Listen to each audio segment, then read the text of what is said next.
আসসালামু আলাইকুম everyone, সবাই ভালো আছেন। দেখতে পাচ্ছেন আমাদের রাজধানী উত্তরাদিয়াবাদে মাইলস্টোন কলেজে ঘটনা। এই যে ছাত্রটি ছোট্ট একটি বাচ্চা দেখা যাচ্ছে, তার কানটি কিন্তু পুড়ে গেছে। দেখতে পাচ্ছেন তার যে বাম পাশের যে কানটা এটা কিন্তু পুড়ে গেছে, আর হাতেও অনেক জায়গায় তার পুড়ে গেছে। আল্লাহর মতো বেঁচে গেছে, কিন্তু অসংখ্য ছাত্র মারা গেছে, তাদের প্রাণ চলে গেছে। আমরা এই দোষটা আসলে কাকে দেবো? ডিসিশনের দোষটা কাকে দেবো? কাকে দেবো? এতগুলো মানুষের প্রাণ চলে গেল।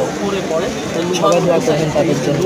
ছোট একটি বাচ্চা, আর কত বাচ্চা হাসপাতালে লড়াই করতেছে মৃত্যুর সাথে। ছিল এবং সে তার কান ঝলসে গেছে আগুনে এবং সে এখান থেকে বের হয়ে যায়। তার কাছে শুনতে চাই যে রোহন আসলে কীভাবে সেখান থেকে বের হলো, কী পরিস্থিতি ছিল রোহন, আমাকে একটু বলবো আসলে কী পরিস্থিতি ছিল ওই সময় তুমি যে বের হয়ে গিয়েছিল। বিমান আসছিল, খাওয়া হচ্ছিল, তারপরে আমরা বলতেছিল দেখছিল আগুন, আর আমি সবাই চলে ছিল। আমি তারপরে দেখি তো বাইরে আসি, মাত্র এসে আমার ব্যাগের পাশে তাদের ব্যাগগুলো ছিলাম, আর আমি বিমান করছে, তারপরে ব্যাগ তো পরে কিনে দেবো। তারপরে আমি লাশ আল্লাহ গেছে, লাশের উপরে গেছি, মোর্চার উঠতে গেছি, আর এই যে কান্দে লাগছে রড, তারপরে আর কান চলে গেছে।